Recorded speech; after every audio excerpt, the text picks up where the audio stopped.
So আপনারা সবাই তো দেখেন যে আশেপাশে শুধু অহরহ ডিভোর্স হয়ে যাচ্ছে।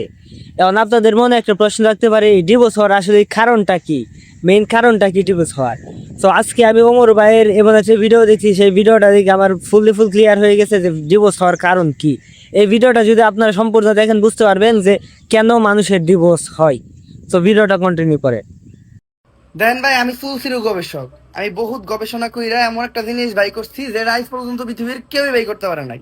সেটা হলো ডিভোর্স হওয়ার কারণ।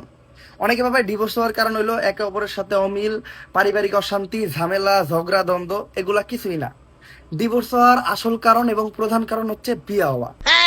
আমি গবেষণা করে জানতে পারলাম যাদেরই ডিভোর্স হয়েছে তাদের 100%-এরই বিয়ে হয়েছিল। তো বিয়ে না হইলে ডিভোর্স হইতো না, এটাই মেন কারণ। রেন ভাই, আমি জানি সবার ধন্যবাদ দিতে মন চাইতেছে, ধন্যবাদ দিয়া ছোট করার দরকার নাই। এরকম ভাবে আরো নতুন নতুন গবেষণা নিয়ে আসবো। আমি সুলসিরু গবেষক। সো ডিভোর্স হওয়ার কি কারণ আশা করি সবাই বুঝতে পারে গেছে।